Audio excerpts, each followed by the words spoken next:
हरे कृष्ण केमन आছেন সবাই आशा करी सकलेই ভালো আছেন। আমি চুমকি আরো একবার আমার চ্যানেলে আপনাদের সকলকেই স্বাগত জানাই।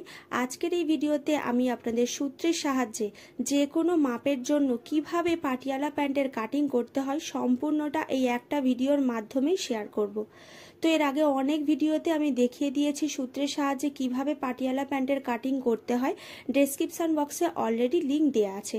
আর যদি আপনারা এর স্টিচিং এর ভিডিও দেখতে চান আমি অলরেডি ডেসক্রিপশন বক্সে লিংক দিয়ে রেখেছি, অথবা আপনারা আই বাটনে ক্লিক করলেও ভিডিওর লিংক খুব সহজেই পেয়ে যাবেন। তো প্রথমে আমি কাপড়টাকে কিভাবে ভাঁজ করছি একবার ভালোভাবে বুঝে নিন। মোট আমি এখানে 2.5 মিটার কাপড় নিয়েছি। প্রথমে কাপড়টাকে মিডিল থেকে আড়াআড়িভাবে একবার ফোল্ড করে নিতে হবে, এরপরে আরও একবার একেবারে মিডিল থেকে ভাঁজ করে নিতে হবে। তার মানে আমি এখানে মোট কাপড়টাকে 4টে ভাঁজ করে নিয়েছি। ভাঁজ লাইনটা নিচের দিকে রেখেছি, খোলা সাইডটা উল্টো দিকে রেখে কাটিংটা স্টার্ট করব। প্রথমে 2 ইঞ্চি আমি মুহুরির জন্য দাগ দিয়ে দিচ্ছি এখানে, কারণ মুহুরির কাছে কিছুটা কাপড় মুড়ে দিতে হবে, সেই কারণে এখানে 2 ইঞ্চি মুহুরির জন্য দাগ দিয়ে দিয়েছি।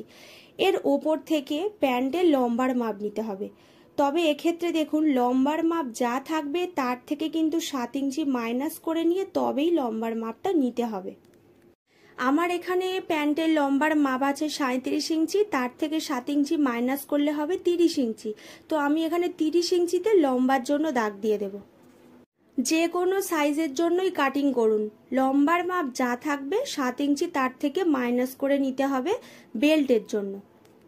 30 ইঞ্চিতে দাগ দিয়ে এই দাগটা স্ট্রেটভাবে লাইন কেটে নেব। এখানে যে এক্সট্রা কাপড়টা আমি কেটে বাদ দিয়ে দিচ্ছি এই কাপড়টা থেকেই কিন্তু বেল্টের পার্টটা কাটিং করে নিতে হবে। তো যারা যারা ভিডিওটি দেখছেন যদি ভিডিওটি ভালো লেগে থাকে অবশ্যই লাইক করে দেবেন এবং শেয়ার করতে ভুলবেন না। এই যে 30 ইঞ্চিতে আমি লম্বা দাগ দিয়েছি এর ঠিক মিডিলে 15 ইঞ্চিতে আরও একটা দাগ দিয়ে দেব। এরপরে আমি পায়ের মুহুরির মাপটা নিয়ে নিচ্ছি। তো আমার এখানে মুহুরি আছে 12 ইঞ্চি, তার হাফ হচ্ছে 6, 1 ইঞ্চি এক্সট্রা সেলাইয়ের জন্য বাড়িয়ে নিয়ে 7 ইঞ্চিতে মুহুরির জন্য দাগ দিয়ে দিচ্ছি। এরপরে এই যে 7 ইঞ্চিতে মুহুরির জন্য দাগ দিয়েছি এবং 15 ইঞ্চিতে মিডিলে যে দাগ দিয়েছিলাম এই দুটো দাগ আড়াআড়িভাবে মিলিয়ে নিতে হবে, ঠিক এইভাবে।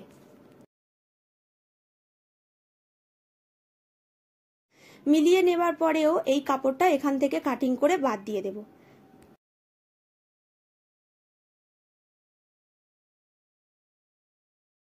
তো এই যে কাপড়টাকে আমি কাটিং করে নিচ্ছি এই কাপড়টাকে আমি আরো বেশি কুঁচির জন্য জয়েন্ট করে নেব। তো কিভাবে জয়েন্ট করছি দেখুন, কাপড়টাকে ঠিক এইভাবে তুলে নিয়ে এইখানে এইভাবে জয়েন্ট করে নিতে হবে যাতে পাটিয়ালা প্যান্টের কুঁচিটা আরো বেশি হয়।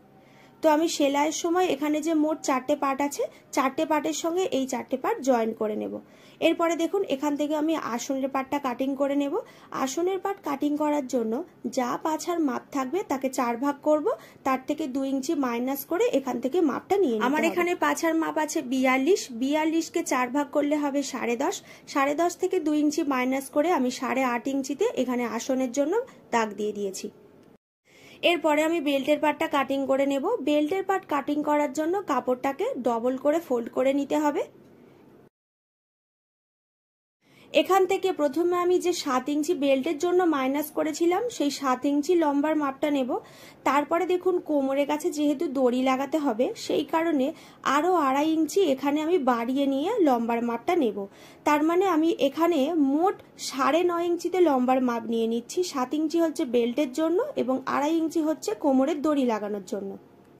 চওড়ার মাপটা এখান থেকে নিয়ে নিচ্ছি। তো চওড়ার মাপ নেওয়ার জন্য যা পাছার মাপ থাকবে তার সঙ্গে 4 ইঞ্চি এক্সট্রা বাড়িয়ে নিয়ে তার হাফ এখান থেকে নিতে হবে। আমার এখানে পাছার মাপ আছে 42, তার সঙ্গে 4 ইঞ্চি এক্সট্রা নিলে হবে 46, 46-এর হাফ হচ্ছে 23।